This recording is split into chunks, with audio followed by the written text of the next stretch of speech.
جب یہ موسم آتا ہے تو یہ انہیں شیطان سکھاتا ہے، ہر طرف سے یہ اعتراض آ جاتا ہے، دیکھو تم کوئی بڑے عاشق ہو، صحابہ نے جب اس طرح نہیں منایا تو تم کیوں مناتے ہو؟ کوئی کہتا ہے کہ حضرت صدیق اکبر رضی اللہ تعالیٰ عنہ کے زمانے میں اتنی بار عید میلاد آئی، حضرت فاروق اعظم رضی اللہ تعالیٰ عنہ کے زمانے میں اتنی بار آئی، انہوں نے یہ اس طرح کیسے کہاں منائی؟ جب انہوں نے نہیں منائی تو تم پھر کیوں مناتے؟ اب یہ میں اس کا جواب دینے لگا ہوں جس کا قیامت تک انشاءاللہ وہ جواب نہیں دے سکتے۔ سارے فرقوں والے وہ بخاری کے ختم کے موقع پر یہ فضیلت امام بخاری کی بیان کرتے ہیں کہ امام بخاری نے بخاری شریف 16 سال میں لکھی۔ اب یہ کوئی چھوٹا کام نہیں ہے، آج ہم ہیں کہ 1 گھنٹہ 2 گھنٹے دینا دین کے لیے کتنا مشکل ہے، 16 سال کے لیے مسلسل ایک ہی کام میں لگے ہوئے تھے، اور انہوں نے صرف ایک ہی کام نہیں کیا تھا، اس کے علاوہ بھی بڑے بڑے کام کیے تھے۔ تو 16 سال کیوں لگے؟ کہتے ہیں ما وضعت فی کتابی الصحیح حدیثا الا اغتسلت قبل ذلك وصليت رکعتین۔ امام بخاری کہتے ہیں کہ بخاری شریف میں ہر حدیث لکھنے سے پہلے میں نے 2 کام کیے، ایک تو میں نے غسل کیا اور دوسرا میں نے 2 رکعت نفل پڑھے اور پھر میں نے حدیث لکھی۔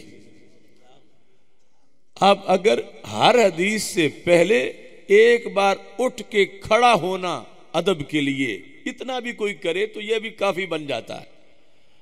اب سردی کا موسم ہو، ایک حدیث لکھیں پھر غسل کریں، پھر نفل پڑھیں، پھر حدیث لکھیں، پھر غسل کریں، تو یہ 16 سال تک انہوں نے یہ کام کیا۔ اب یہ جو امام بخاری حدیث مصطفیٰ صلی اللہ علیہ وسلم کی تعظیم کے لیے انہوں نے ایک طریقہ گھڑ لیا، نہ قرآن میں تھا، نہ حدیث میں تھا، نہ خلفائے راشدین کے عمل میں تھا۔ قرآن مجید میں ایسی کوئی آیت نہیں، یا ایھا الذین آمنوا اذا کتبتم الحدیث فاغتسلوا وصلوا رکعتین، کہ اے ایمان والو جب حدیث لکھنے لگو تو غسل کرو اور 2 رکعت نفل پڑھو۔ نہ کوئی ایسی آیت ہے، نہ کوئی ایسی حدیث ہے، نہ کوئی ایسا صحابہ کا قول ہے۔ اور یہ کام دونوں ہی صحابہ سے بھی ثابت نہیں، آیت حدیث میں ہونا تو اور بات ہے۔ تو جو بدعت کی تعریف آج لیٹسٹ تعریف ہے کہ نیا کام ہو، دین میں ہو اور ثواب سمجھ کے کیا جائے، وہ بدعت ہوتا ہے اور بدعتی جہنمی ہوتا ہے۔ تو امام بخاری نے تو پوری نماز گھڑ لی حدیث لکھنے کے لیے۔ ہم نے کوئی میلاد کی نماز نہیں گھڑی کہ صلاۃ میلاد پڑھی جا رہی ہے، امام بخاری نے صلاۃ کتابت حدیث بنا لی، حدیث لکھنے کی نماز۔ اور یہ کہ ویسے تو نماز کے لیے صرف وضو کافی ہے، لیکن حدیث لکھنی ہو تو ساتھ غسل بھی کرنا ہے۔ دین میں ایک نیا کام انہوں نے شروع کر لیا، اور وہ طلب ثواب کے لیے کر رہے تھے، عذاب کے لیے نہیں کر رہے تھے۔ تو یہ سب کچھ کس لیے تھا؟ یہ ہمارے آقا صلی اللہ علیہ وسلم کے الفاظ کی تعظیم کے لیے تھا، حدیث کے ادب کے لیے تھا۔ امام مالک رحمۃ اللہ علیہ کے بارے میں شفا شریف میں لکھا ہے کہ جب ان کے دروازے پر کوئی شخص آتا، چونکہ پوری دنیا سے لوگ ان کے پاس پڑھنے آتے تھے، تو ان کی خادمہ پوچھتی کہ کیا کام ہے؟ اگر کوئی کہتا میں نے فقہ کا مسئلہ پوچھنا ہے تو وہ اسی طرح باہر تشریف لے آتے۔ اگر کوئی کہتا کہ میں نے حدیث پڑھنی ہے تو وہ غسل خانے میں داخل ہوتے، غسل کرتے، نئے کپڑے پہنتے اور پھر امامہ باندھتے اور پھر امامے کے اوپر ایک چادر لیتے اور پھر ایک تخت خصوصی جو حدیث پڑھانے کے لیے بنایا گیا تھا اس پہ بیٹھتے، اور جب تک حدیث پڑھاتے رہتے تو عود کی خوشبو جو ہے اس کے حلے آتے رہتے۔ یعنی اس طرح یہ جو اہتمام ہمیں نظر آتا ہے اگر ہم پیچھے دیکھیں قرآن میں، حدیث میں، صحابہ کے عمل میں، اس کے لحاظ سے جس طرح آج ہماری ادائے محبت پر فتویٰ لگ رہا ہے تو وہاں تو بطریق اولا فتویٰ لگے گا، اور پھر جو بدعتی ہو اس کے بارے میں ہر فرقے کا یہ قانون ہے کہ بدعتی بندے کی حدیث مردود ہوتی ہے. وہ حدیث روایت کرے تو وہ اس کو ترک کر دیا جاتا ہے، قبول نہیں کیا جاتا. تو جس امام بخاری نے 16 سال تک ہر حدیث سے پہلے 2 بدعتیں کی تو ان کی بخاری پھر کیسے قبول ہوگی؟ ہمارے پاس تو جواب ہے وہی جس بیس پہ ہم محفل میلاد کا یہ اہتمام کرتے ہیں کہ جھنڈیاں ہیں، چراغاں ہیں، یہ صورتحال. ان کے پاس کیا دلیل ہے؟ انہوں نے جو محفل میلاد کو بدعت قرار دینے کے لیے جو کوشش کی، وہ تیر تو جائے امام بخاری کو لگنے لگے، وہ تو امام مالک تک بات پہنچ گئی.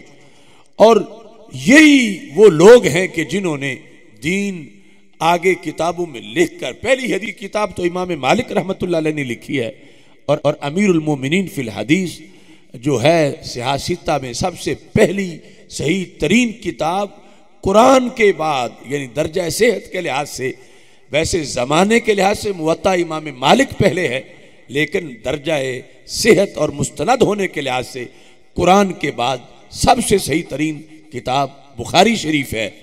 لیکن اس کے مصنف دوسرے فرقوں کے قول کے مطابق بدعتی بن رہے ہیں، اور بدعتی جہنمی ہوتا ہے، اور جہنمی کی حدیث معتبر نہیں ہوتی. لہذا وہ کوئی اپنا امام بخاری ڈھونڈے.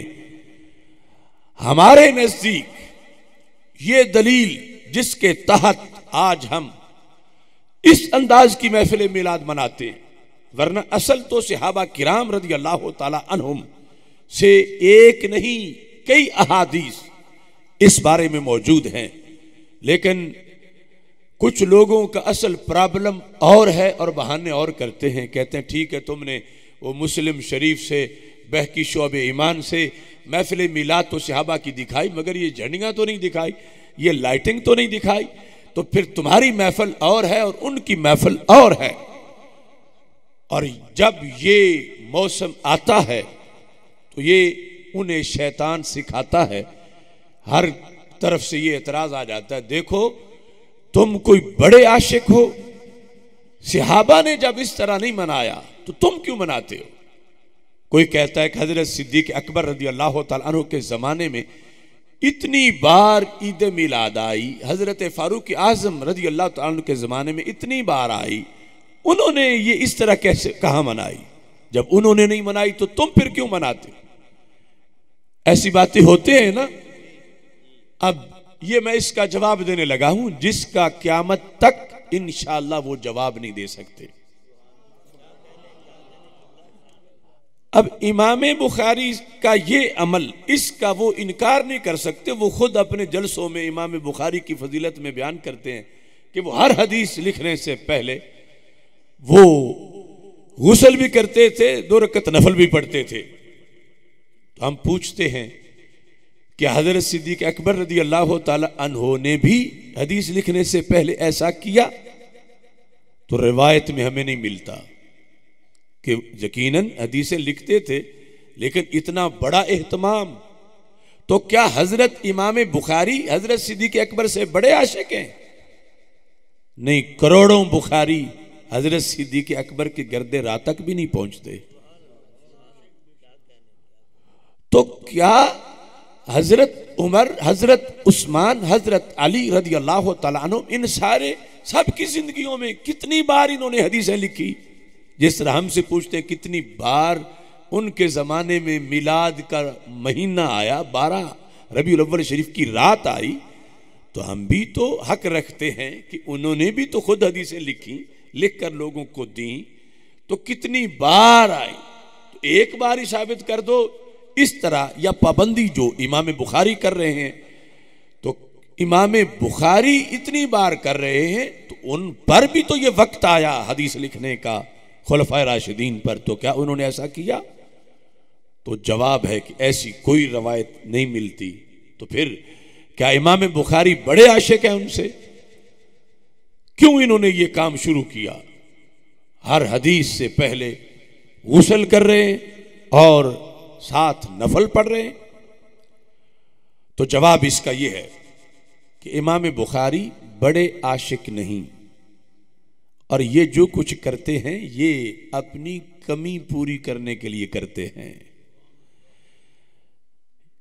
ان لوگوں کو دیکھنا چاہیے کہ غیر صحابی کو صحابی کے برابر کیوں تولتے ہیں. جو ہر وقت سرکار کا دیدار کر رہے ہوں ان کا معاملہ اور ہے، اور جنہوں نے دیکھے بغیر کلمہ پڑھ لیا ہو اور تڑپے کہ ہمیں بھی دیدار ہو. اب ان کی یہ جو محرومی ہے انہوں نے اس کو بھی تو دلاسا دینا ہے. جو ہر وقت رسول اکرم صلی اللہ علیہ وسلم کے ہاتھ چوم رہے ہوں تو وہ اگر غسل نہ بھی کریں حدیث لکھنے کے لیے تو وہ اس سے اگلے مقام پر ہیں.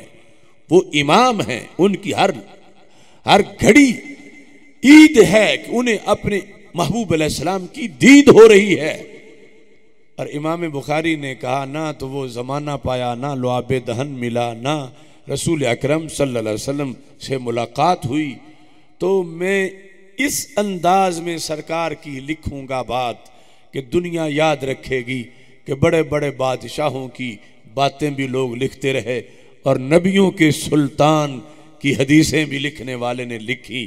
تو میں کچھ وقت غسل میں گزاروں گا، کچھ نفل پڑھتے گزاروں گا. ایک حدیث سے پہلے یہ اہتمام کر کے میں دنیا کو بتاؤں گا کہ جن کی بات کی مثال نہ ہو ان کی ذات کی مثال کہاں سے آئے گی. اور اوپر چونکہ قرآن میں جو مسائل ہیں وہ کلی قانون کے تحت ہیں، ہر جزئی قانون میں ہوتی نہیں. تو قرآن کلی قانون بیان کرتا ہے اور وہ فرماتا وَتُعَزِّرُوهُ وَتُوَقِّرُوهُ، اللہ کے رسول صلی اللہ علیہ وسلم کا خوب ادب کرو، خوب احترام کرو. تو امام بخاری نے کہا جب رب نے مطلقاً ادب کا حکم دیا ہے تو جیسے سرکار کے نقش پا کا ادب ہے، سرکار کے تبرکات کا ادب ہے، سرکار کی ذات کا ادب ہے، تو انہوں نے کہا پھر سرکار کی بات کا بھی ادب ہے. اب ہمارے نزدیک امام بخاری بدعتی نہیں بنے، چونکہ وہ آیت کے عموم پر عمل کر رہے ہیں، وہ سنیوں کے امام ہیں. لیکن دوسرے فرقے کے نزدیک تو وہ بدعتی بننے سے بچ نہیں سکتے کہ انہوں نے یہ اپنی طرف سے قانون بنایا ہوا ہے کہ ہر شے تم نے یا قرآن سے جزوی طور پر نام لکھا ہو دکھانی ہے یا حدیث سے تو پھر ہم کرنے دیں گے، ورنہ ہم کہیں گے بدعت ہے. تو یہ ہر حدیث سے پہلے کی نماز کا ذکر نہ قرآن میں، نہ حدیث میں، نہ صحابہ میں، اور نہ ہی اس غسل کا ذکر. ان کے نزدیک امام بخاری جس بیس پہ بدعتی بنے اس بیس پہ وہ محفل میلاد کو بھی بدعت کہہ رہے ہیں، اور ہم جس بیس پہ امام بخاری کو سنی مانتے ہیں اسی بیس پہ اس طریقے کو بھی اہل سنت کا طریقہ قرار دیتے ہیں.